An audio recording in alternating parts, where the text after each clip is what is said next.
अगर तुसा 20 अटैम्प्ट किया उसके बाद तुसा इंडिया को ब्रेक थीमर तो बचा नहीं भी सकते। उन्हें दी एयरफोर्स इतनी डिमोरलाइज हो चुकी है कि जी तुसा जेह्ड़े वो राफेल वगैरह जहाज ते फ्रांस ते वो सारी दुनिया को डिसाइड देवे कि साढ़े को इतनी अच्छी टेक्नोलॉजी होने के बावजूद भी पाकिस्तान जड़ा है वो सारे जहाज सारे तबाह करके सारा सारा इंटेलिजेंस सिस्टम को भी उन्हें सीज किए। बिस्मिल्लाहिर्रहमानिर्रहीम, अस्सलाम वालेकुम। सुना सही साउथ पंजाब डिजिटल के प्लेटफॉर्म तो मैं हाँ तुहारी मेज़बान तंजीला मलिक। अज के प्रोग्राम में असां गाल मुहाड़ करेसूं कुछ नवें बलदे मौजूआत दे नाल और इस हवाले नाल अज सारे स्टूडियोज़ मौजूद हैं पे सीनियर तजियाकार मोहतशिम तरीन और उन्होंने नाल असां मजीद हाल हवीले करेसूं। सब तो पहले तो खुशामदीद आदे से अज नवे साल की पहली निमहार है, पहला प्रोग्राम है। नवा साल तो माशाल्लाह बहुत अच्छा आगाज़ थे, लेकिन अगर असां अपने साल जड़ा साडा साल गुजरे गुज़िश्ता साल 2025 उनके हवाले नाल अगर असां गाल मुहाड़ करूँ मोहतशिम साहब तो ये देखो कि साडा जड़ा पाकिस्तान दा इमेज है पूरे साल की अगर असां गाल करूँ तो सख्त तरीन सिक्योरिटी चैलेंजिस के हवाले नाल अपना कौमी मौकफ विच कायम रही है। भला आलमी फोरम्स ते जेड़े वाज़े तरीन नुकता नज़र नाल उन्हें साबित कदमी दिखाई है, इस हवाले नाल तुसा क्या आखे सो? एक पैरामीटर होंगे कि तुसा माजी दे विच रावना कोई नहीं, लेकिन माजी को सीखना है। जी हाँ, असां 2026 को टारगेट किमें करेसूं कि अगर असां 2023 24 25 को असां अगर स्टडी नहीं से करेंदे कि साडे कित्थां कित्थां चैलेंजिस आन साकू कित्थां साडे कमियां थी गयां कित्थां साडे कोल गैप्स रह गए असां उन्हें को फिल कर सकते हैं, तां ही असां 2026 का टारगेट बना सकते। साढ़े पाक आर्मी के जोड़े जवान हैं उन्होंने जोड़े कुर्बानियाँ दी वो बेसिकली कुर्बानियाँ तहन्नत की वो अपनी पब्लिक को प्रोटेक्शन दे वास्ते उन्होंने अपनी जाना कुर्बान और इन्हां दा सेहरा तो को पता है कि सारे फील्ड मार्शल दे सिर वेंदे। ठीक हुण ये तां एलीमेंट पिया कि एक जड़ा तुसां कदे बैठे हुए कि जी पूरी दुनिया दे विच असां पाकिस्तान दा इमेज को पोर्ट्रे करने से वो किवें करने से कि अमल पसंद है इन चीज़ को मेनटेन करेंदे हुए फील्ड मार्शल साहब की स्पैसीफिकली जोड़े एरिए दे विच इन्होंने आके मैं इन्हें को क्रेडिट देना इन्होंने आके उन एरिए को हाईलाइट किए कि जी ये देखो जी इतों पाकिस्तान तो ये मूवमेंट को नहीं थी ये मुल्क थोड़े जोड़े हमसाया ममालिक इन पे वो अफगानिस्तान दे विचों मूवमेंट थी पी है वो इंडिया दे विचों मूवमेंट थी पी है उत्तों आनन बंदे उत्तों आके वो बलोचिस्तान दे विच एंटर थी ते बलोचिस्तान दे विच अनरेस्ट थी उत्ता आके वो मासूम शहरियाँ जेड़े हैं पे उन्हें को मरेने वो BLA को फंडिंग करने बैठे हैं वो बलोचा को डी ट्रैक करने बैठे हैं उन्हें को नेशनैलिटी देने बैठे हैं अपने अपने मुल्कों के बन के उन्हें को प्रोटेक्शन देने बैठे हैं। इतों आके इन्होंने फील्ड मार्शल साहब ने इको आके हाईलाइट किए वाल इन्हें प्रूफ दिते हैं कि जी पाकिस्तान के कोई मूवमेंट कोई एक कैंप दिखाओ कोई एक मूवमेंट दिखाओ कोई एक अटैक दिखाओ जिहड़ा पाकिस्तान तो गया हो बंदा तो उत्ता मन के उन्हें कि बै मुल्क के बन के एक्टिविटी की हो अगर तो कोई क्लेम करेंदा भी आई तो वो वाल अपने क्लेम तो वापस पिछों हट गए फौरन भी सारे हमसाया मुल्क ने 2-3 दफ़ा अटैम्प्ट की है कि जी फलानी जगह के उत्ते हमला था तो पाकिस्तानी फौज इन्वॉल्व पिया फलानी जगह पर हमला था तो पाकिस्तानी ईवन कि उन्हें जो लास्ट टाइम जो टूरिस्ट उन्हें प्लेस के उत्ते अटैक थी आई उन्होंने तो उन्होंने पाकिस्तान के किए बाद वाल उन्होंने आके जी नहीं नहीं नहीं ये तो पाकिस्तानी कोई नहीं है तो इंटरनल सारा मसला ही पिया तो उत्थां कोई हन पे ग्रुप तो इवें अफगानिस्तान का इशू भी उन्होंने प्रोजेक्ट किए कि जी पाकिस्तान तो कोई वन के कोई नहीं कहना बेटा अफगानिस्तान तो मूवमेंट थी है वो पाकिस्तान आने वो बाकी जगह के उत्ते बन के अटैक करने ये जड़ा मैसेज कम्यूनीकेट करना आई कि जी पाकिस्तान इन सारी एक्टिविटी पूरे वर्ल्ड के कितें भी टेररिस्ट एक्टिविटीज़ थी पी है वो पाकिस्तान का पहला नाम है आई उको आके इन्होंने क्लीयर किए उको क्लीयर करने के बाद तो देखो कि जी इको इन्हें दी मूवमेंट को रिकगनाइज़ किया गया सऊदी अरब ने रिकगनाइज़ किए वो चाइना ने रिकगनाइज़ किए वो UAE ने रिकगनाइज़ किए वो कतर ने रिकगनाइज़ किए वो तुर्की ने रिकगनाइज़ किए वो अमेरिका ने रिकगनाइज़ किए बिल्कुल इवन कि जी वो डोनाल्ड ट्रंप साहब ने उन्होंने स्पेशल इन्वाइट किए उन्हें को आके उन्हें को मुबारक भी दी ने फील्ड मार्शल दी तो उन्हें को ये सारी चीज़ें रिकगनाइज़ किए गए कि जी थोड़ी एफर्ट्स की वजह तो दुनिया के बहुत सारे ममालिक जोड़े ना जी वो अपने उन्होंने कंसैप्ट्स क्लीयर किए तो पाकिस्तान का जोड़े बारे तो उन्होंने जो इमेज है पिया वो भी उन्होंने चेंज किए कि जी ये तो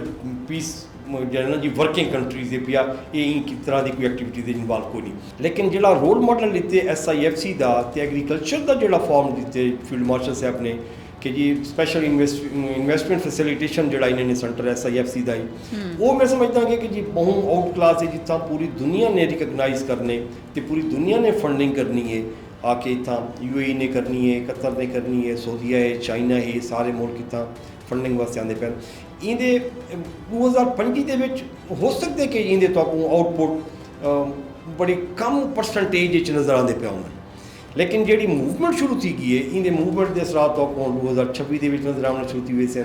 कुछ दे 2027 दे विच इंशाअल्लाह एग्रीकल्चर रिफॉर्म तुसीं देखना ते वन गो दे विच तो तुसीं कुछ नहीं कर सकदे। ਜੰਗਾਂ ਦੇ ਹਵਾਲੇ ਨਾਲ ਦੱਸੇ ਸੋ ਕਿ ਜਿਹੜਾ ਅਸਾਂ ਉਹ ਵਕਤ ਗੁਜ਼ਾਰਿਆ 2025 ਦਾ ਇਹ ਸੁਨਹਿਰੀ ਹਰੂਫ ਵਿੱਚ ਲਿਖੀਆਂ ਗਈਆਂ ਚੀਜ਼ਾਂ। ਐਗਜ਼ੈਕਟਲੀ ਇਹ ਤਾਂ ਦੇਖੋ ਵਾਰ ਸਟੱਡੀਜ਼ ਦੇ ਵਿੱਚ ਪੂਰੀ ਦੁਨੀਆ ਦੇ ਵਿੱਚ ਜਿਹੜੀ ਪਾਕਿਸਤਾਨ ਨੇ ਵਾਰ ਵਿਨ ਕੀਤੀ ਹੈ ਇਹ ਪੂਰੀ ਦੁਨੀਆ ਦੇ ਵਿੱਚ ਜਿੰਨੇ ਵੀ ਫੋਰਸਸ ਹਨ ਉਹਨੇ ਕੋ as a case study discuss ਕੀਤਾ ਜਾਂਦਾ ਪਿਆ। ਬਿਲਕੁਲ ਅੱਛਾ ਉਹਨੇ ਦੇ ਸਿਲੇਬਸ ਦੇ ਵਿੱਚ ਐਡ ਕਰ ਕੀਤਾ ਗਿਆ ਕਿ ਜੀ ਇਨ ਸਿਨੈਰੀਓ ਦੇ ਵਿੱਚ ਤੁਹਾਡੇ ਕੋਲ इतने कम रिसोर्सिस दे विच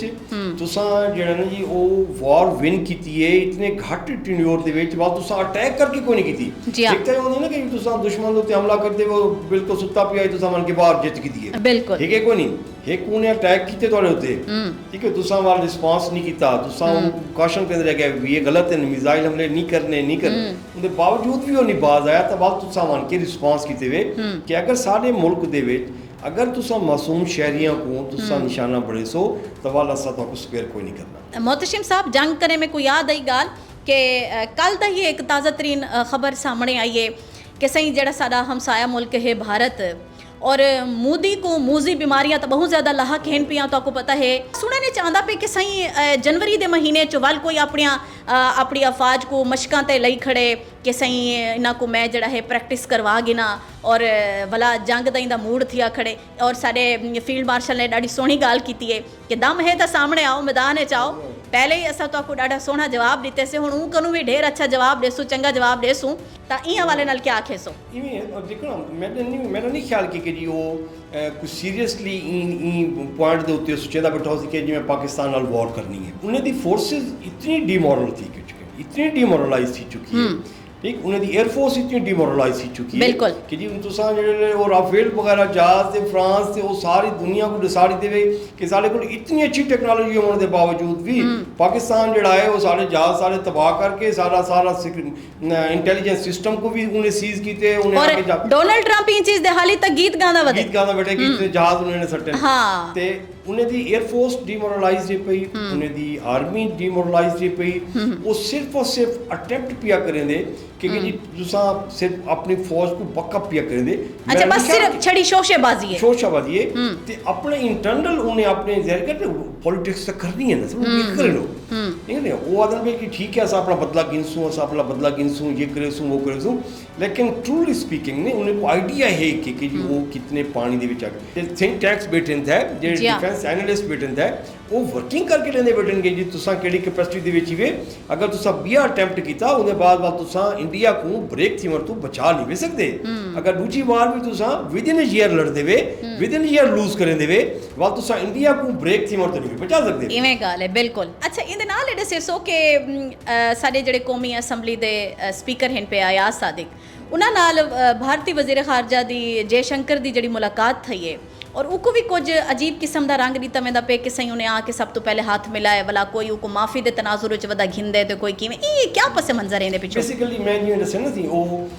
पिक्चर्स उन्हें को क्लियर थी गई कि जी असा ई पोजीशन कोनी से कि जैसा इन्हें हाँ बिगाड़ सकूं एक तो पाकिस्तान दी उन्हें दी स्ट्रेंथ पता लग गई स्ट्रेंथ ये पता लग गई कि जी आर्मी जी है ना जो प्रोफेशनल आर्मी है नंबर 1 नंबर 2 पब्लिक आर्मी दे नाल खड़ी है ये उन्हें को रियलाइज सी गया बिल्कुल अपनी बिल्कुल असा जंगा नहीं से जीत्या जंग दे नाल दिल जीती बैठे से दिया ये भी उन्हें को फैक्टर पता है कि जी जे वेले आर्मी मूव करे सी उन्हें नाल पब्लिक उन्हें नाल हो सी तीजी उन्हें को एक क्लियर थी गई है कि जी पूरी दुनिया को जड़ा पाकिस्तान दा जड़ा इमेज है ना वो पाकिस्तान ने in war which patience show करके फर्स्ट अटैम्प्ट दे उत्ते अटैक ना करके अमन दा मुजाहरा कीते कि जिस अमन पसंद है बिल्कुल इंदे नाल पूरी इंटरनेशनल कम्यूनिटी दी जेडी थिंकिंग है वो सारी चेंज थी गई हुण जेड़ा वजीर खारजा साहब हैं जे शंकर साहब उन्हें पता है कि जी मैं जेड़े मुल्क च वेसां या जेड़े मुल्क मैं वेंदा उत्थां मैं अगर कोई पाकिस्तान की गाल करना तो उन्हें दा कंसैप्ट पहले क्लियर थे खड़े होने फील्ड मार्शल साहब के हवाले दे नाल भी ते पाकिस्तान के हवाले दे नाल भी कि पहले अटैक तुसां कीते वे उन्होंने रिप्लाई कीते उन्होंने पहले अटैक नहीं किया, लिहाजा तुसा गलत कम्युनिकेशन ना करो। बेसिकली वर्ल्ड को पोर्ट्रे करना पिक्चर्स एक ना वो एक डिफरेंट आर्ट है। ये हर आदमी को फन कै नहीं जी हाँ कि जी तुसा जंग भी लड़ गिनो उहदे बाद तुसा दुनिया को भी दसा दे ते अपने मुल्क विच भी तुसा बेहतरीन गिन के गो। बिल्कुल। त्रै एलिमेंट अलग-अलग हैं, लेकिन पाकिस्तान ने कर दिखाया। पाकिस्तान ने कर दिते वो सुपरविजन लीडर करे दे ना से जी हाँ ਲੀਡਰ ਕਰਿੰਦੇ ਲੀਡਰ ਹੈ ਬੇਸਿਕਲੀ ਵਿਜ਼ਨਰੀ ਤੇ ਵਿਜ਼ਨ ਦੇ ਬਾਰੇ ਦੇ ਵਿੱਚ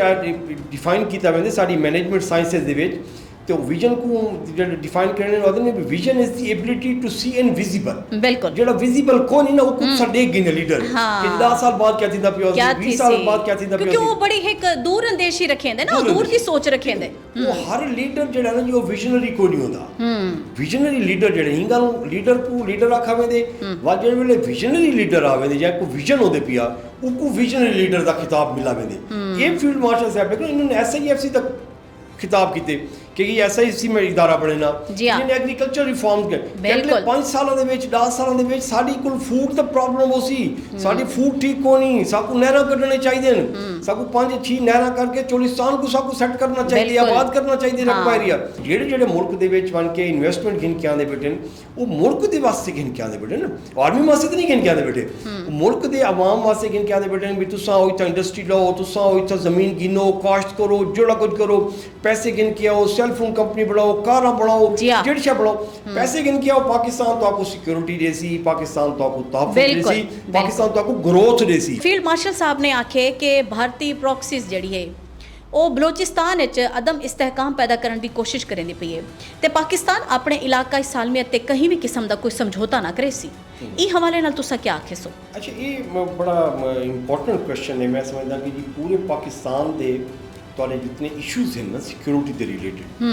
ठीक है, इंक्लूडिंग केपीके भी, पीटीआई ਦੀ ਵੀ हुकूमत रह गई है, बाकियां ਦੀ भी रह गई है, लेकिन प्रॉब्लम ये भी है कि जो इशू को एड्रेस नहीं किया गया ਤੇ ਇਹ फर्स्ट टाइम अटैम्प्ट ਕੀਤੀ ਵੀ ਨਹੀਂ ਪਈ ਹੈ। ਮਤਲਬ ਇਹ ਪਿਛਲੇ 1.5 ਸਾਲ ਦੇ ਵਿੱਚ 2 ਸਾਲ ਦੇ ਵਿੱਚ ਉਹ ਏਰੀਏ ਦੇ ਜਿਹੜੇ ਬੰਦੇ ਜਿੱਥੋਂ ਉਹ ਲੁਕੇ ਪੈਣ ਦਹਿਸ਼ਤਗਰਦ ਆ ਕੇ ਜਿਹੜੇ ਕਿ ਜੀ ਇੰਡੀਅਨ ਸਪਾਂਸਰਡ ਬੰਦੇ ਨੇ ਪੈ ਜਿਹਨੇ ਕੋਈ ਪੈਸੇ ਮਿਲਦੇ ਪੈਣ ਉਹ ਮਿਲਦੇ ਪੈਣ ਤਾਂ ਉੱਥੇ ਛੋਟੇ ਛੋਟੇ ਦਿਹਾਤ ਤੇ ਨਗਰ ਤੋਂ ਦਿਹਾਤ ਦੇ ਵਿੱਚ ਫਰਜ਼ ਕਰੋ 100 ਬੰਦਾ ਰਹਿੰਦਾ ਪਿਆ, ਉਹਦੇ ਚ ਡੂ ਕੁ ਫੰਡਿੰਗ ਦਿੰਦੀ ਪਈ ਇੰਡੀਅਨ ਤੋਂ, ਉਹ 100 ਬੰਦਿਆਂ ਦਾ ਜਿਹੜਾ ਦਿਹਾਤ ਹੈ ਉਹਦੇ ਚੋਂ 20-25 ਕੋ ਪਤਾ ਹੀ ਵੀ ਹੈ ਕਿ ਇਹਦੀ ਵੈਲਿਊ ਕੀ ਹੈ, ਇਹਦੇ ਕੋਲ ਹੁਣ ਕੀ ਆ ਗਿਆ, ਇਹਦੇ ਕੋਲ ਪੈਸਾ ਕਿੱਥੋਂ ਆਇਆ ਜੀ। ਠੀਕ ਹੋ ਗਿਆ। ਜੇ ਤੋਂ ਨਹੀਂ ਤੁਸੀਂ ਪਬਲਿਕ को engage करना करे सो वो तो नहीं तुसा बलोचिस्तान दे इशू को रिजॉल्व नहीं वे कर सकते। सही। फर्स्ट टाइम अटेम्प्ट की मेरी भी है तो इनका क्रेडिट भी मैं समझता कि जी फील्ड मार्शल साहब को मिलता है। ठीक है, हुण इंडिया दे वास्ते इतना आसान कोई नहीं कि जो बलोचिस्तान दे विच बन के मूवमेंट बनावे। इंगल को वल चैलेंज भी देने तो हुण इत्थां आके वो अटेम्प्ट ना करें कि हुण असां हालात चेंज कर गए से इत्थां बिल्कुल अल्हम्दुलिल्लाह अपना मुल्क संभाल ते अपनी पोजीशन संभाल। जी बिल्कुल मोहतशिम तरीन साहब बहुत बहुत शुक्रिया तुहारी तशरीफ आवरीदा और वेने इहो आखे सां पाकिस्तान हमेशा जिंदाबाद, अफवाज पाकिस्तान हमेशा पाइंदाबाद। ताज़ा तरीन खबरां दे नाल, तज्ज़िये दे नाल, तबसरियां दे नाल जुड़े रहो साउथ पंजाब डिजिटल दे नाल।